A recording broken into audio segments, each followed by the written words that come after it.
everybody. Welcome back to WTF Cinema. I'm here today with my friend Jason. You might have noticed a slight difference in quality in the video. It's because we're on the road, so I pulled out my dinosaur of a camcorder and we're going to shoot the review that way. So, without further ado, this is Flight of the Navigator. So Jason, what are your memories of this film from your childhood? Oh, I have such good memories of this movie as a child. I would beg my parents to rent this movie for me.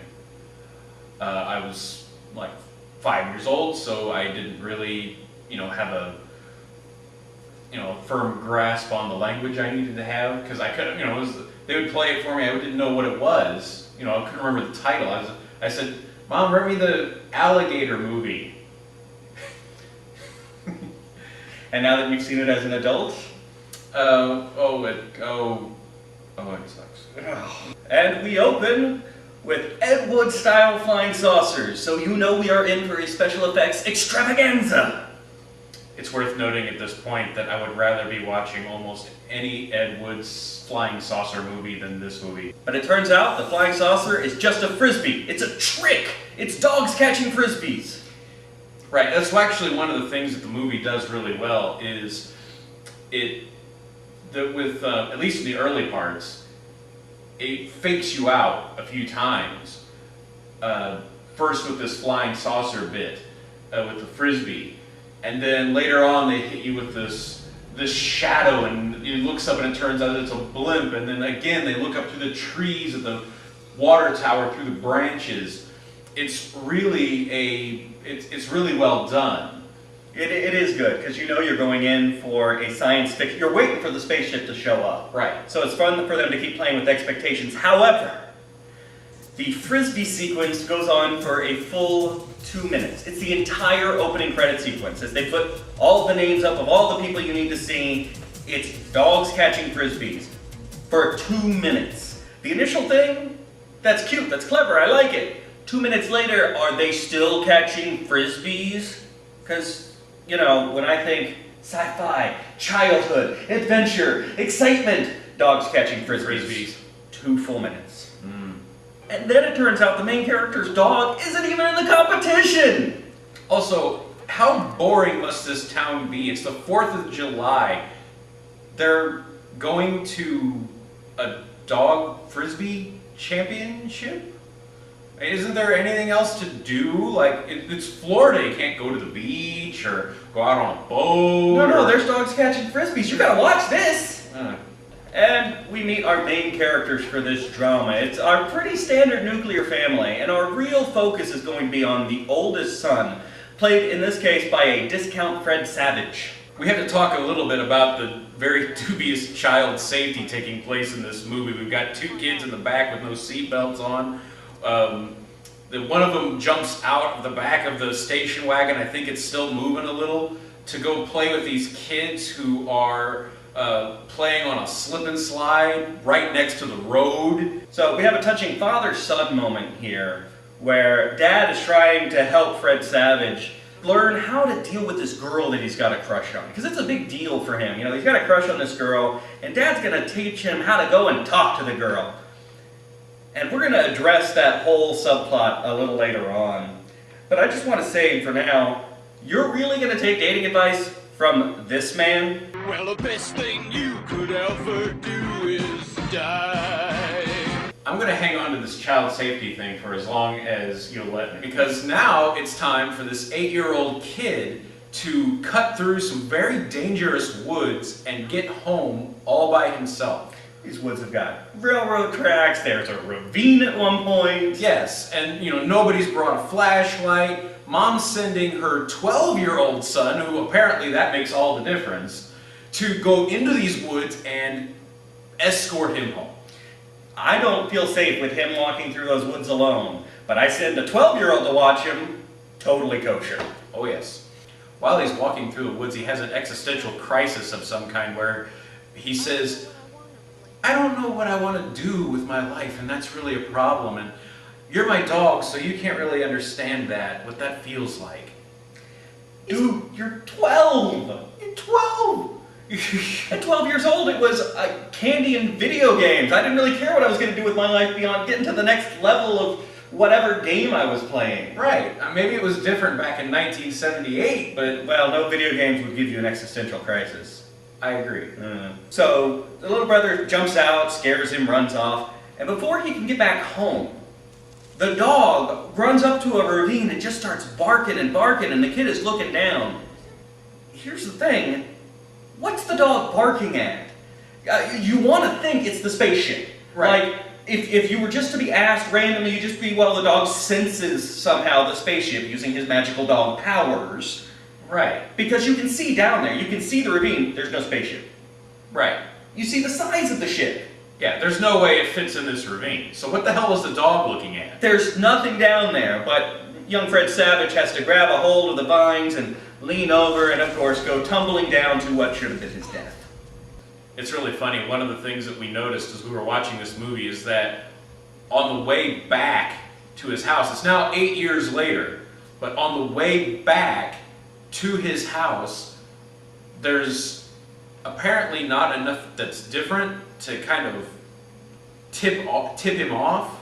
Nothing's weird. Cars aren't different 8 years later. Nobody's changed the way their yard looks. And even minor changes would stand out because it was 2 minutes ago I walked by this house.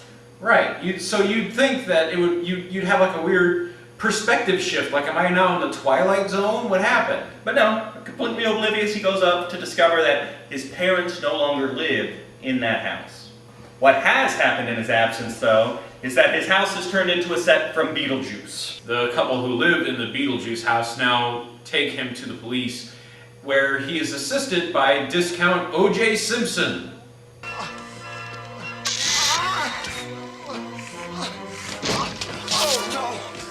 The police take him to his parents' new house, where we see, as he runs up to the door, frighteningly, his father has significantly aged, and his mother... Ah!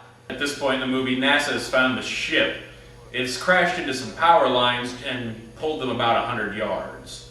The shock of seeing his parents so old, probably particularly the mom, to be honest, it causes him to just pass out from shock. And he wakes up in the hospital, and the first thing he sees is... Ah!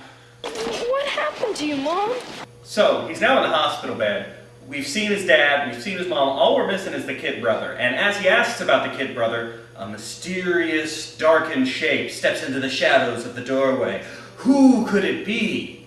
It couldn't possibly be his brother. No, that would be preposterous. No. We know the brother's going to be 8 years older, which means he's going to grow from here to here. That's not going to be a shock. It's not going to be a surprise to us. But we still have to, like he's the creature from Alien. We keep him in the shadows. Mysterious. We can't see him. And then he steps forward, and there's really not that big a reaction from it. I think that's one thing that we probably should talk about is there's not been really much of a reaction from anyone on any of this. Everyone seems so, I mean, they're obviously very relieved to see David.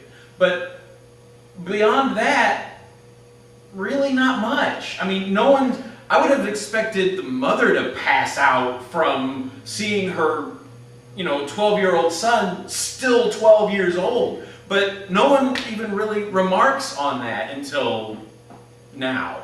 Well, like you said, you'd give them a minute of, oh my God, my son's alive. You get a couple of minutes of that, just, oh my gosh, you're alive. But after about 2 minutes, don't you go, how come you look the same as you did 8 years ago? You should be 20. You should be through puberty. How are you still 12? But they never have that freak out. They ask questions eventually. They're just like, so how come he's the same age? Well, that'd be nice to know, I guess. The mother, the father, the brother, they should all be passing out. Like, oh my God. One would think. How is he the same age? Fred Savage is obviously not entirely sure this is his brother because he still hasn't coped with the whole 8 years later thing. This big guy comes in. Right. So to convince his little big brother that it's really him, he says, I'm sorry I scared you in the woods that night. I felt bad about that for a really long time afterwards.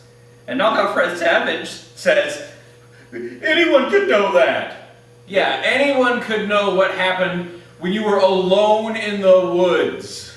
Just the two of them and the dog ain't talking. One of the things that I noticed right here is that NASA is not being very careful with its very priceless, unique discovery. They're attacking it with blowtorches and apparently anything else they can think of to try to crack it open. They've had this thing for like 3 hours.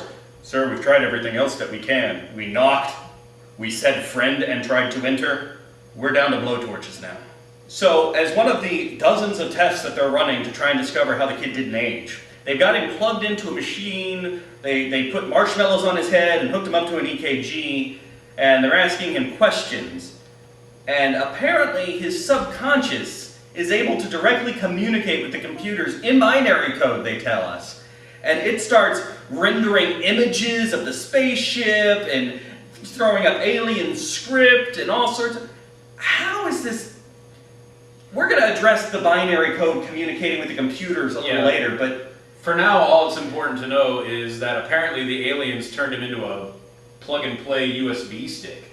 Well, and it's also the fact that it's an EKG machine. It's made to measure brain waves. How is it rendering a 3D wireframe model of a spaceship? How does it have the software to even throw up these images? This is the early 80s or the mid 80s. It was on the USB stick. It had AutoCAD in there. The aliens put AutoCAD in his brain. He's got a little extra space. We'll just install a pirated copy of that. At this next point, we see that someone over at this random hospital in Florida has taken the initiative to fax an image of our spaceship over to someone at NASA. It's basically a way to finally join the two plots, because you know the kid and his family plot had to intersect with the spaceship plot in order for it to move forward. So they did this. But they couldn't even be certain what it was they were looking at. How did they know to send it to NASA is what I want to know. I mean, think about this. This thing looks like a clamshell. Well, actually, it looks more like Samus's ship from Metroid. and yet, this could have been fixed with one line of dialogue, really. All you do is have one of the techs that was in the room be like, man, I should show this to my buddy at NASA.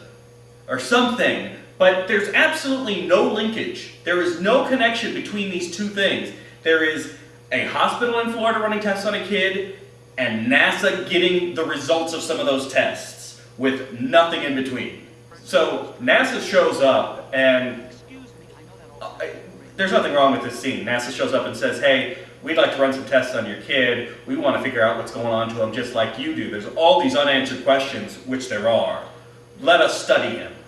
Yeah, but hold on, look at that. Is that a time-traveling Nintendo DS? So he's taken to NASA headquarters in Florida, and he's sealed in his special NASA cell that they apparently just had ready in case they ever encountered kid aliens, I guess, because it's got the kid bed in there. I guess they had cells on standby, and it's got the nice sliding door that even today we don't use. One of the things I noticed about the cell is that there's no bathroom. How is this kid expected to get the pee out of his body? Almost immediately after he's sealed into the bedroom, the door opens again to admit a robot and Sarah Jessica Parker. I'll leave it up to you to decide which one's which. But apparently NASA's got this pet robot, or maybe they got a fleet of them, but we only see the one, and his job is to collect mail and carry lunch trays that then Sarah Jessica Parker, as the intern, can hand out to people. They have robots running around NASA in 1986. I'm going to bet you money that if you and I went to NASA right now, there'd be no robots running around. And it's 2014. Yeah, I would no bet here. I would almost have to agree with that. The robot plays a significant role in this early stage of the film. But there is nothing the robot can't do that handing Sarah Jessica Parker a trolley couldn't accomplish. There is no, because it can't do anything on its own. It can't open up and deliver its own food. She has to go with it. She's always seen with it. Why a robot? This is almost as weird as the robot that shows up in Rocky IV.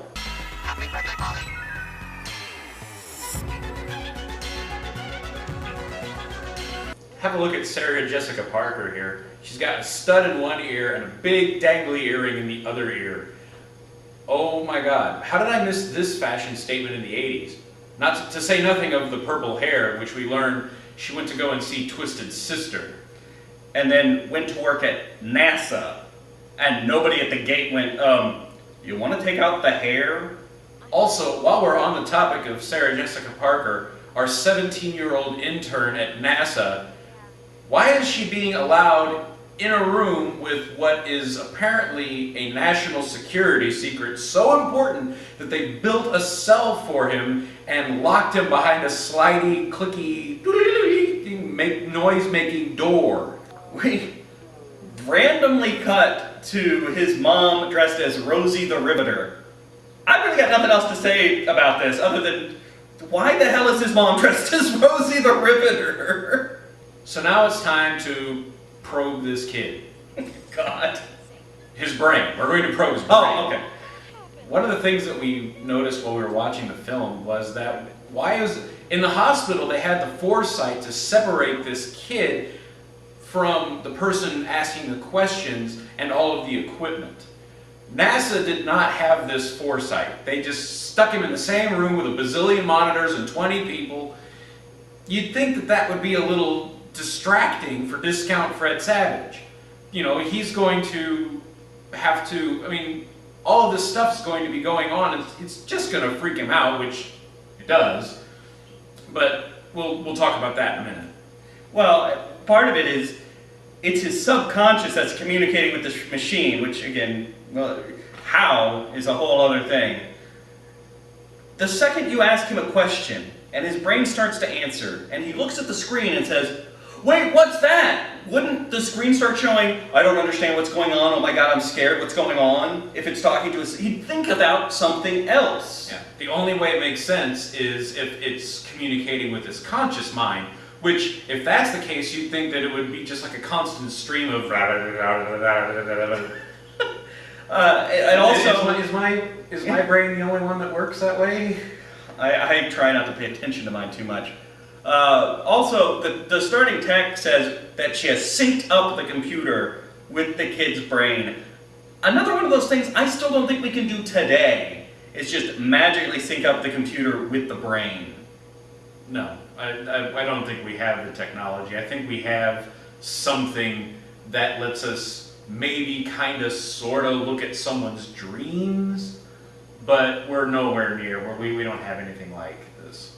There's also, some of the information is in English, but when they ask for the really technical stuff, alien dialect starts spewing out of his brain. Like, apparently his brain's bilingual now, and it chooses what language it wants to use based on plot convenience. This way the writers didn't have to actually come up with high-tech technology. Here's where the movie falls apart on its own premise, because we learned that he traveled something like 650 light years. I think it's 500 and something. It doesn't matter. Yeah. The point is it's several hundred light years. And he did it in 2 hours. It was a 4-hour round trip. And the scientist says, well, that explains it. It's the theory of relativity. Yeah, Again, this is why he hasn't aged, because time slows down as you approach the speed of light. to my understanding, the theory of relativity deals with an object approaching the speed of light. At no point does it deal with an object that has surpassed the speed of light, because if you're traveling faster than the speed of light, you're having to radically alter the definition of the word traveling. Yeah, you've broken general relativity at this point. It doesn't define what happens after you pass the speed of light, because it assumes that's not possible. Yeah. So, he should have become 4 years younger than everybody else on the planet when he got back, because he wouldn't have been aging the 4-hour round trip. Now, he did spend some time being tested and probed and scanned, because that's what this alien species that we never see apparently does. But the only way this works, and this is me putting way more thought into it than the makers of this film did, the only way this works is a 2-hour trip out in which he doesn't age, using the movie's premise that traveling faster than the speed of light is the same as traveling at the speed of light.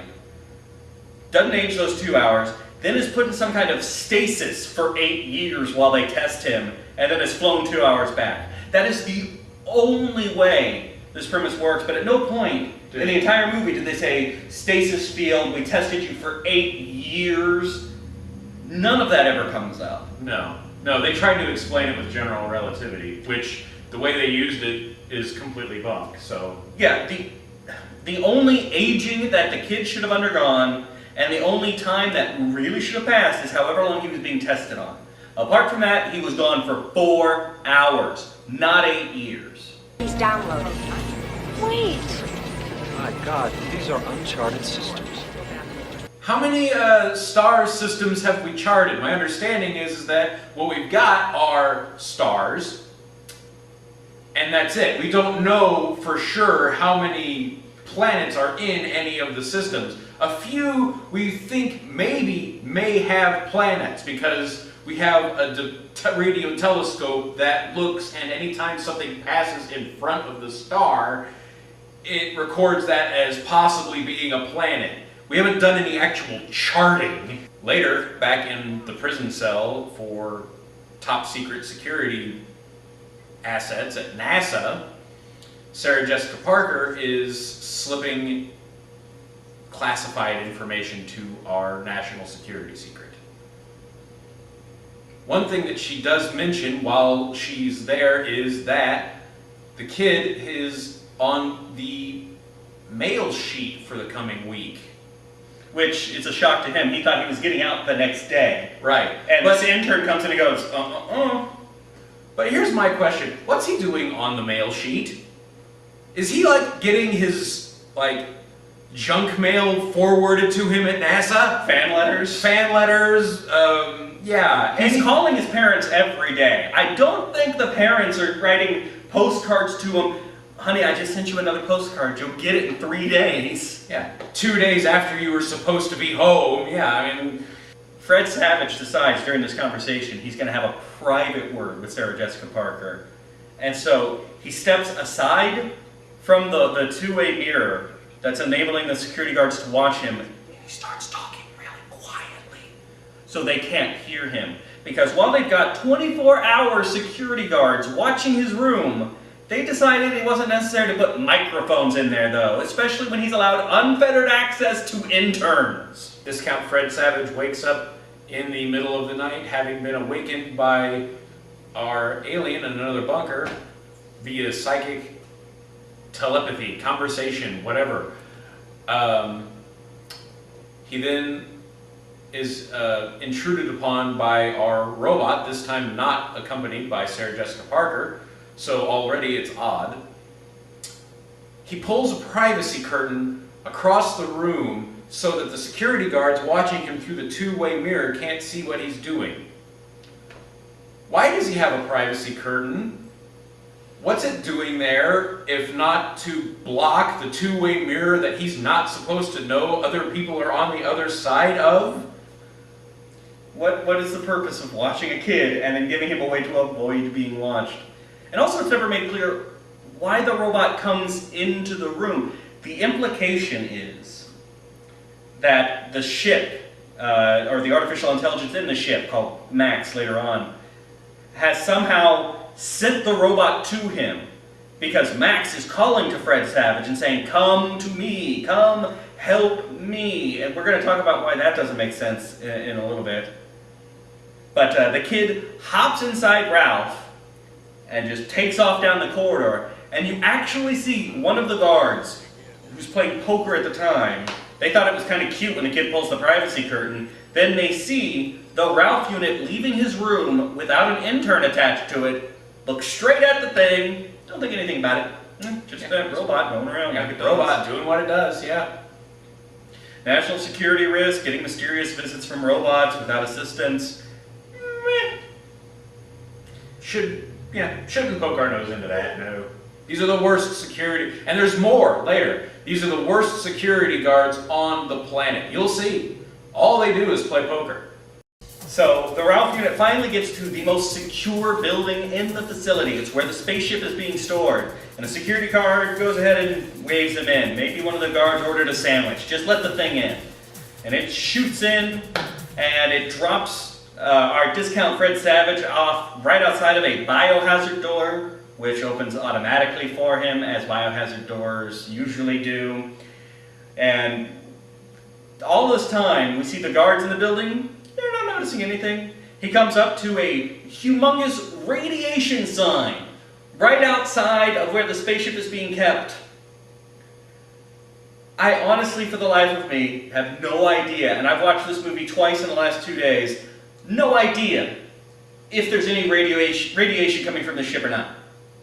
Because there's a huge honking radiation sign. Sometimes there's guys in radiation suits, sometimes there's not. Sometimes they say, hey, we're detecting no radiation, and then 5 minutes later they're, hey, look out, there could be radiation. There's a scene later on where everybody rushes in. A couple of guys are trying to put on radiation suits. Another guy's there in his business suit. I think some guy's there in a clown costume. I don't know. They never, ever clear up. Is there radiation? Is there not radiation? Should we be scared? Is the kid sterile now? Is he gonna go bald? Is this how Lex Luthor started? We never know. We are now halfway through this movie, and we are finally getting to step into the ship, which we discover would appear to be bigger on the inside. That's right, this thing is an early Time Lord vessel. I do not make mistakes. I just want you guys to remember that line, okay? The hyper-intelligent ship does not make mistakes. Just remember that, okay? The guards come in and, as all good guards do, point a wide arsenal of weapons at a 12-year-old. And the ship and its occupant seal up and skedaddle. Max, as well as never making any mistakes, also likes to point out that he speaks thousands of languages. Oh, really? Thousands of languages. Huh. Where? To the bathroom. Do not know bathroom. Do not know promise. Do not know privacy. So English isn't one of those thousands, is what you're trying to tell me. I do not make mistakes. But he can talk to cows. Moo. It's worth noting that earlier it was established he didn't know what it was to have something pee on his ship.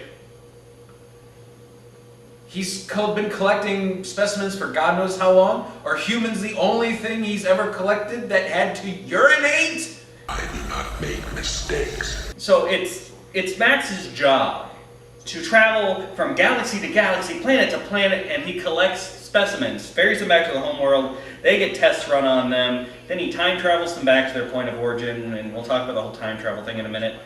But how does he get these specimens? As far as we can tell, the ship has no arms, no grabbing thingies, no teleportation system, no tractor beams, nothing. It has no way to collect specimens and get them in the jars and get them in the containers that we see them in. I mean, I guess they could be packed on the homeworld by the aliens, but they still gotta get there. Max is supposed to be an automated thing that picks them up and gets them. How does he pick them up? Unless he's using his psychic powers that are never fully explained to convince them to get on with the trick, like hanging up a psychic "I have candy in this van" sign. So Max reveals that they filled Discount Fred Savage's head full of star charts. Why, you ask? Because human beings only use 10% of their brain. That's not right, alright? Go look it up, do your own research, or just trust me, that's an inaccurate statistic that everybody loves to throw out. We use the whole thing, just not at the same time. You can't, but fine, we'll pretend, in this universe of Flight of the Navigator, human beings only use 10% of their brain. The aliens then, on a whim, decide, let's find out what happens if we fill the other 90% of it with star charts. Hey guys, give me all the star charts you got. Give them to me. We're going to cram them in this kid's head and see what happens. It's going to be wacky. That doesn't explain why he's now able to communicate with machines. They didn't give him that ability. They just filled him full of star charts. It doesn't explain why he has a telepathic link with the ship. There is no connection between him and the ship. They just filled him up with star charts. Right. He also has authority over the ship now. Yeah. He the ship can now, for some reason, not do anything without him aboard to give it orders. It asks for permission. Do you want me to do this? Can I do this? Should I do... compliance, Navigator. Right. Also, wouldn't that mean if you crammed his short-term and long-term memory completely full of star charts, doesn't that mean that discount Fred Savage. discount Fred Savage is going to never be able to learn or remember anything ever again? It's gonna be like a memento every day when he wakes up. It's the same day. It's also very convenient that they chose to fill his brain with star charts because, as we'll learn a little bit later, you know, Max had his little accident where he hit that tower like we saw, and it wiped out his star charts. It's the only thing it wiped out. It's the one part of the ship that's not surge protected, apparently. Wiped out his star charts. Thank God we experimented on this kid and crammed his head full of star charts, because can you imagine how inconvenient it would have been if they'd been like, hey Bob, come over here. Give me your porn collection. I'm going to stuff it in this kid's head. It's going to be awesome. Come on. No. Bring me the stuff from Triax 3. That's the hot stuff. Bring it over here. We're going to plug it into this kid's brain. And then Max never would have been able to get home. Max then opens a panel on the side of the ship to reveal a circuit board where he is going to program himself for the mind transfer. Why he needs to program himself using another part of himself is kind of strange to me, but fine, that's what he has to do, that's what he has to do. What I want to know is, what is that circuit doing in the same place where he keeps all of his other specimens? Seems like an odd place to keep an important part of yourself where things in jars could get to it. Apparently one of these creatures, once it bites, it never lets go. You might have a problem getting that off of your important piece of circuitry if it did that. Max then explains that after analysis is complete back on Phelan, his job is to take the specimens that he collected back through time and put them back where he got them, just as if they had never been removed in the first place. They were never missed this way. The problem is, it turns out that human beings are probably too frail to survive the process. And that's why he was returned 8 years later. This ship, for its career, goes around, gathers samples, takes them back, time travels them home. That's its purpose, that's its function. Thousands of languages, doesn't make mistakes. Except it doesn't have the ability to check and to see the viability of a life form surviving time travel. Human beings are officially the most frail species in the universe because this has never come up before and they've never thought to check for it. They never run tests or anything. I do not make mistakes. We then meet our little mascot for the movie, a little cute little guy, and learn his tragic tale. See, after he'd been collected and taken back to Phelan for testing, his home planet was destroyed. And now he doesn't have a home.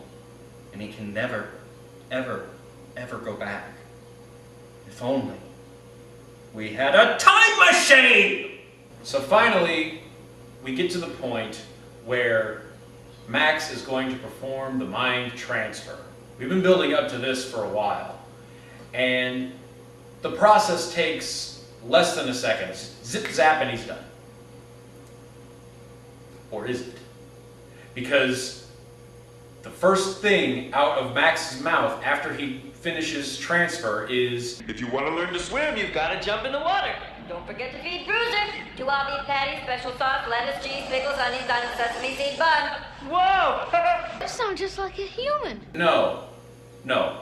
No human sounds like Paul Rubens. Paul Rubens isn't human. Max finally reveals the deep, dark secret behind his accident where he crashed and the surge protector blew out and he lost his star charts. You see, he was looking at some daisies and was so distracted by looking at the daisies that he hit the power lines. well, excuse me. Princess? Up next, Paul Rubens decides that Discount Fred Savage needs to learn to fly, so he shuts down.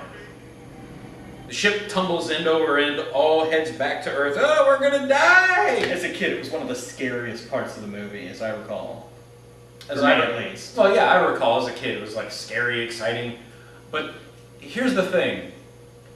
What I didn't think of as a kid was, why is this ship configured? And by the way, he is successful in activating a circuit that allows him access to the manual controls. Why is this automated ship, drone ship, configured with manual controls? This makes no sense to me. This ship is designed so that it is to be unmanned. Why does it have a chair to sit in and doodads to move and pedals to push up and down with your feet for manual control? The next chunk of this movie, the next like 20 minutes or so, focus on the concept of just getting home. From a realistic standpoint, from a filmmaking standpoint, I mean, it's just an excuse to show us adventure and the power of imagination and flight. Look, he's going to fly over here, he's going to fly over there, and inspirational music and different landscapes. And the whole point is just for him to get home. It eats up a decent chunk of the film, so I thought we'd mention it here just so you didn't feel like we were ripping you off too bad. First stop is Tokyo. Discount Fred Savage is able to recognize it from the air somehow. He sees it for like 5 seconds. He sees it for 5 seconds, apparently has no idea about geography. They even say, he got a D in geography. But he can recognize Tokyo from 500 feet in the sky. Because they were aiming for Florida and ended up in Tokyo. That's how bad the geography is. And you might be thinking, I know you are in fact, well, he just said Tokyo because it looks Asian and Tokyo's an Asian city.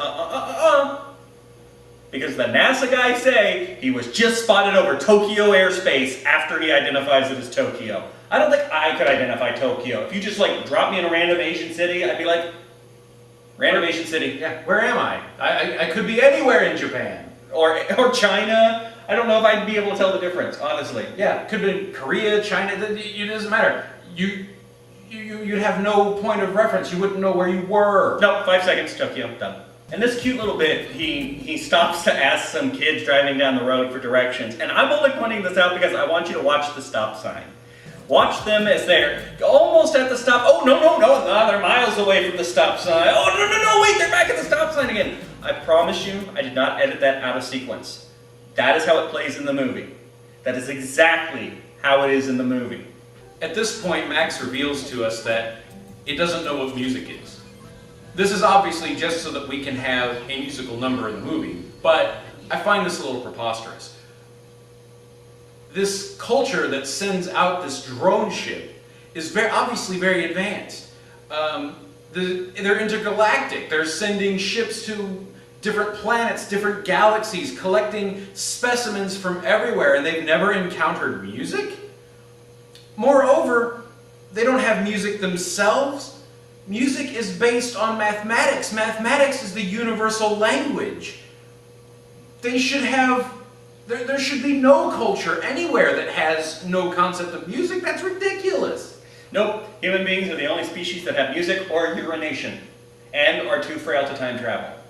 We are very unique in the universe. Yes, we are unique in the universe. It's also been pointed out that Fred Savage starts grooving on the Beach Boys.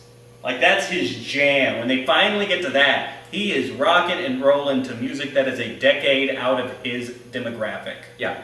12 years old, he's listening to music that is older than him. He's listening to music that his parents were enjoying. Just like all of us do, you know? As we grow up, we think, what music do my parents like? That's my music. So he's trying to find his way to his new parents' house in a city he's not really familiar with. So he calls up home and he tells his brother, send me a signal that I can see from the air. So, like all good brothers do, our now older brother digs into younger brother's stuff and steals it. He takes his fireworks up onto the roof of the new house and starts launching them. Several of them don't work, but when they do, baby, they blow huge. Boom! Commercial grade fireworks these people had in their house the whole time. Yeah. They're approximately 10 years old, but you know, they still work like they're brand new once they finally do work. And our heroes make it home. We discover that NASA has beat him there, despite him having this immensely powerful ship that should have been able to Go faster than the speed of light. Go faster than light. Should have gone faster than anything NASA had available. They were using trucks on back roads in Florida traffic. Anyway, NASA's beat them there. He decides that he can't stay here. First of all, NASA will take him apart piece by piece and examine his innards. But also, everyone he knows is 8 years older. His friends are all 20 years old or whatever. You know, everyone he knows is going to look at him like a kid. It's just not, it's not home anymore. Actually, and I hate to interrupt you, but this is actually a good point to talk about the girlfriend subplot that never... It is. He has a talk with his dad about how to talk to this girl, and the girl never shows up again. Yeah, earlier in the movie we discussed that, you know, there was a girl that he was crushing on, and Dad had a heart-to-heart. Remember that? On the 4th of July, 1978, an American Top 40 Extra. David, I feel ripped off that she didn't come back.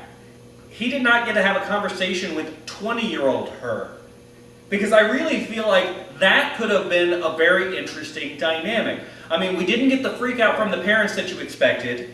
And maybe you don't even need the freak out from the girl. It could be like, you know, I heard about it. It was kind of weird at first. You know, I don't know really how to handle it. But she thought about it for a couple of days.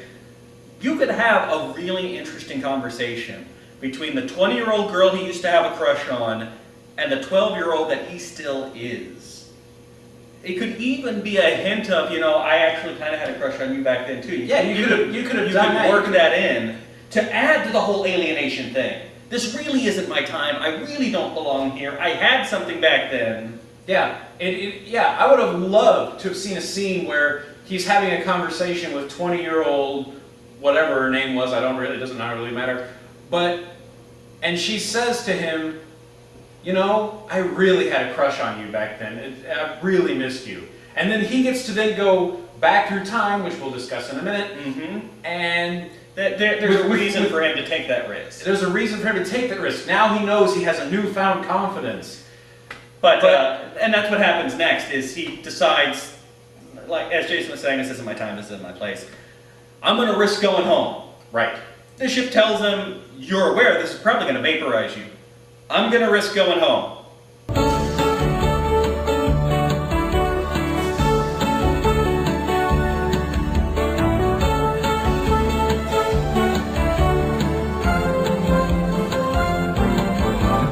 And the time travel is successful, and he manages to get home in one piece. Which would be a happy ending, except the entire point of the movie, the entire reason this movie even occurs, is because the alien culture believes he is too frail to be time traveled, so now he's dumped 8 years in the future, essentially. Which is the entire movie. Except it turns out, nuh-uh. I do not make mistakes. Turns out he could have time traveled this entire movie. This movie didn't exist now. Right? He's back at home, back when he left. Everything we saw didn't happen. The entire movie you just watched didn't happen. You could watch the first 10 minutes of this movie and you're caught up with reality in this movie. All of the drama, all of the suspense are for nothing. There is no reason for this movie to exist. The story sets up an artificial barrier that isn't even a barrier. And then the credits roll. That's it. That's Flight of the Navigator. That's Flight of the Navigator.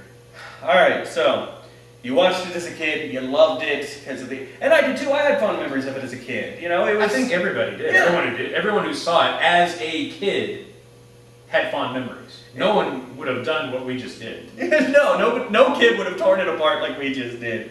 It was all about adventure. Who didn't want a spaceship? Yeah, the 8 years thing, that would have been scary and traumatic, but spaceship, and then I get to go back home anyway. Woo! But now that you've seen it as an adult, we've been having some fun tearing it apart, but what do you honestly think of the film now?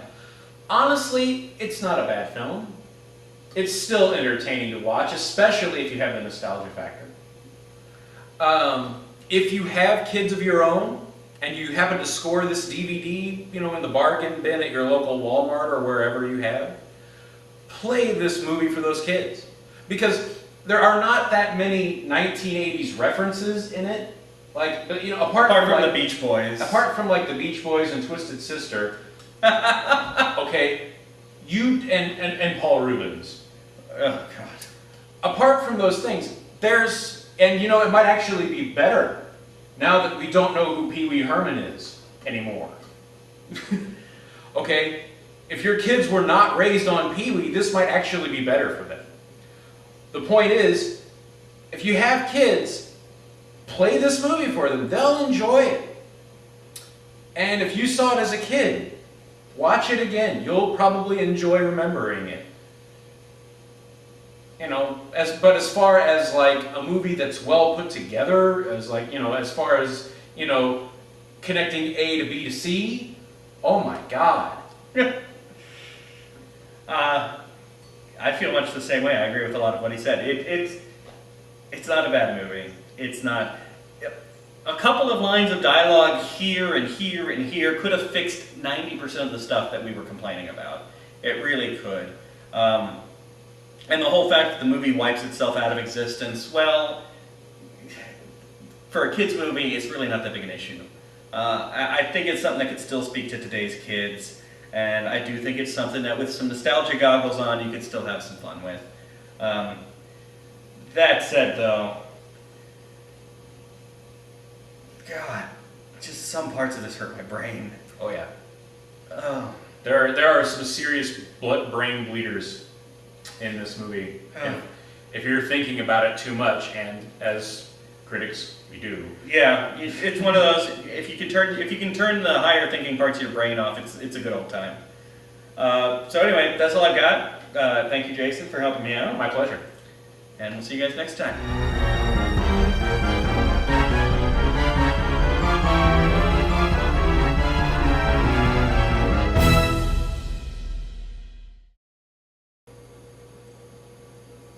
I kind of went off on a tangent there. It was fun. I don't know what was happening. I was channeling something weird. Now Triax 3. Triax 3. That's the good stuff, man. You ever seen porn from Triax 3? Oh my God. It's all feathers and wings and claws. Robots. It's crazy. So now we're at the flying dog sequence, or the flying dog sequence. Fine. It was an outtake from the movie where you just started throwing dogs around. It talks too, doesn't it? The robot? Ralph and Yeah. Rocky. Does Ralph talk? Yeah. Yeah, he's like, Pardon well, me coming through. Oh, that's right. He does. What the hell? That was fun.